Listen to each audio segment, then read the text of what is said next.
Hey guys, welcome. This is KK and you are watching your rap chick channel, The Backbenchers. If you watching first time, please subscribe. So let's start. Today we are discussing about class 6 history chapter number 2, आरंभिक मानव खोज में।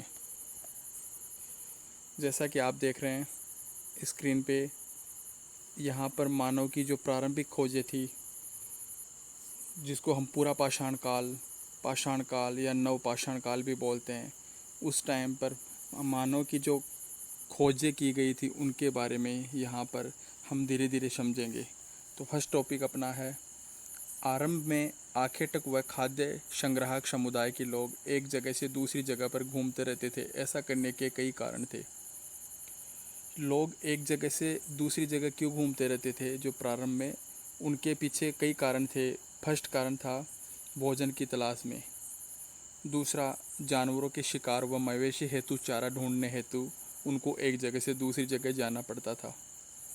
मौसम के अनुसार, जैसे बारिश का मौसम आया तो अपने मवेशियों को चराने और खुद के रहने के लिए वो थोड़े सूखी जगह पर वहाँ से स्थानांतरित हो जाते थे, ऐसे क्षेत्र में जहाँ पर बारिश नहीं हो रही हो, या फिर अगर ज़्यादा सर्दियाँ पड़ गई हैं तो फिर वो ऐसे मौसम पे जाते थे जहाँ पर कम सर्दी और मौसम सुहावना होता। तो मौसम के अकॉर्डिंग भी उनका पलायन होता था, स्थानांतरण होता था। और लास्ट है पानी की तलाश में, क्योंकि ये एक इम्पोर्टेंट थिंग्स है और लाइवलीहुड के लिए। सो वो अपने वाटर रिसोर्स को ढूंढते ढूंढते भी एक जगह से दूसरी जगह उनका ट्रांसफ़र होता था, स्थानांतरण होता था। नेक्स्ट इम्पोर्टेंट थिंग्स देखिए, कुछ महत्वपूर्ण पुरा स्थल जहां आदि मानव के क्रियाकलापों के बारे में जानकारी मिलती है। Yes, that's important point. हमारे देश में कुछ ऐसी जगह थी जहां पर काफ़ी खोजें की गई, खुदाई की गई, तो हमें वहां से आदि मानव के क्रियाकलापों, आदि मानव ने क्या क्या किए होंगे, उनसे संबंधित कई साक्ष्य मिले हैं। तो वो कौन सी ऐसी जगह थी, उनमें कुछ इम्पोर्टेंट जगहों का यहाँ पर उल्लेख किया गया है।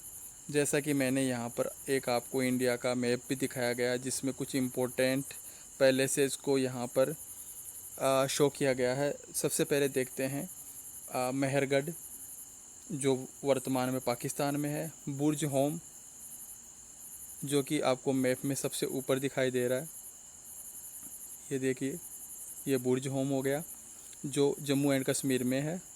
उसके बाद में होशंगी, ये है लास्ट में होशंगी, होशंगी कर्नाटका में है अभी।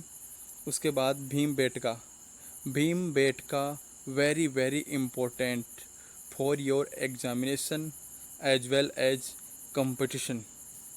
भीम बेटका को आप अच्छे से गांठ बांध के रख लीजिए, याद करके रख लीजिए। ये आपके ऑब्जेक्टिव टाइप या वन लाइनर क्वेश्चन में पक्का आएगा कि आदि मानव के क्रियाकलापों का सबसे महत्वपूर्ण सोर्स या सबसे ज़्यादा जानकारी कहाँ मिलती है, भीमबेटका, जो कि वर्तमान में एमपी मध्य प्रदेश में है। फिर आगे है इनाम गांव, यह है महाराष्ट्र में।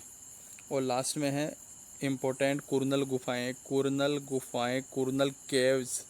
This is also important for your examination. Kurnool cave हैं वर्तमान में आंध्र प्रदेश में।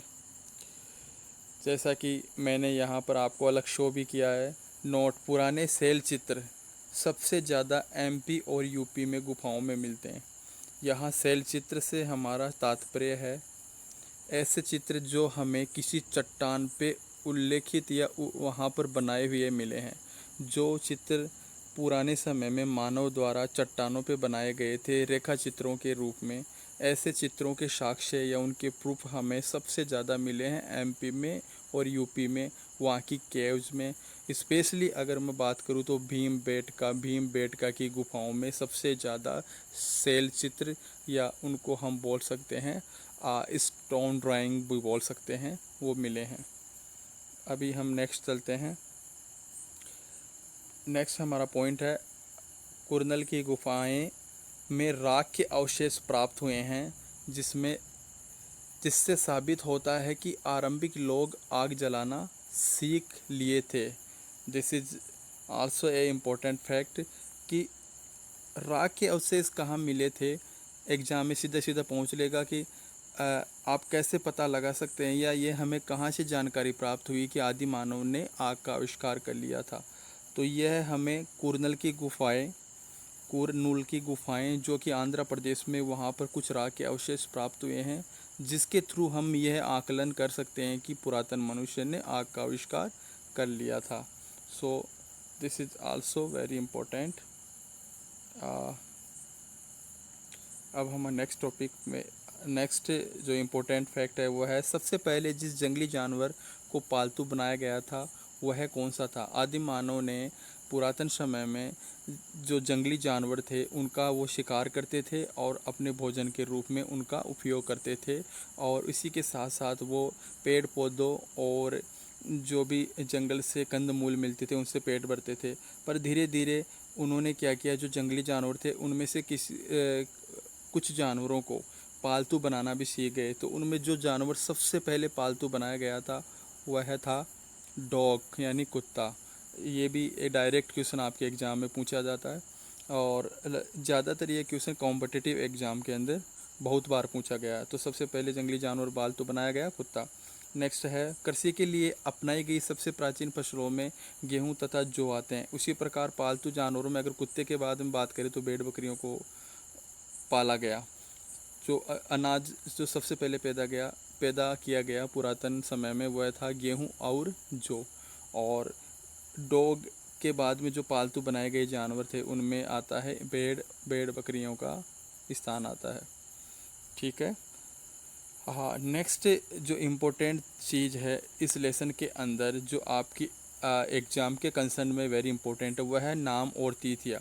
इसको आप, ये कॉमन सेंस की चीज़ भी है कि आपको मालूम पड़े कि जो पुराना समय था और धीरे धीरे जो अपना नूतन समय आया यानी जो प्रेजेंट टाइम, उसके बीच का जो समय था उसको काल को, जिसको हम बोलते काल या समय को, कैसे हम विभाजित करके उसका स्टडी करते हैं, उसका अध्ययन करते हैं। तो उसको 3 भागों में बांटा गया है। वो 3 भाग कौन से हैं?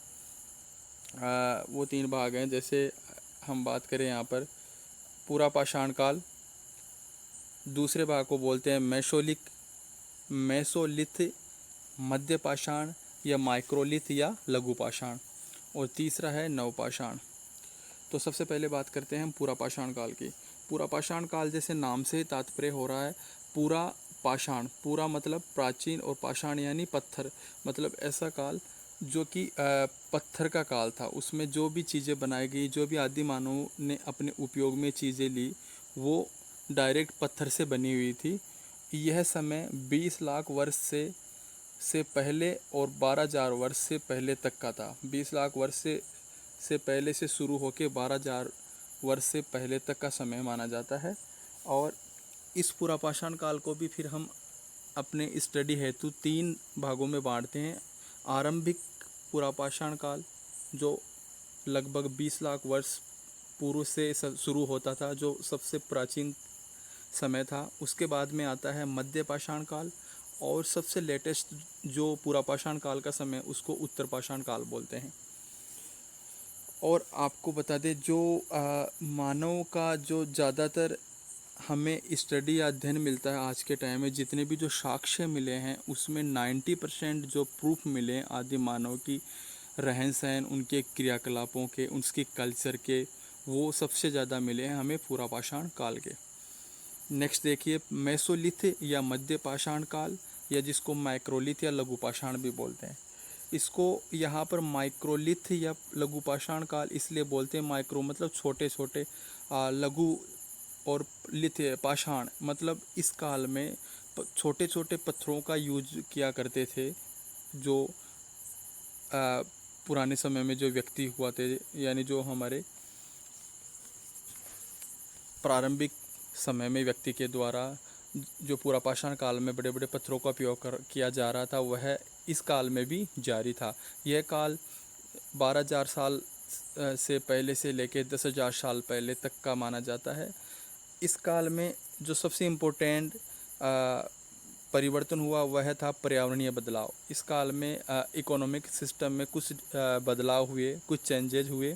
उसी के साथ जो मैंने अभी बताया आपको, छोटे छोटे पाषाण से बने औजारों का प्रयोग इस काल में भी किया जाता रहा।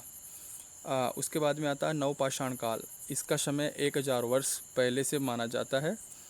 और इसके बाद में है, ठीक है फ्रेंड्स, आपका आज का लेसन यहीं तक ही होगा। इसके बाद में हम कल इसका पार्ट 2 देखेंगे। So thank you for watching. Please like share and subscribe this channel. Thank you. जय हिंद, जय भारत।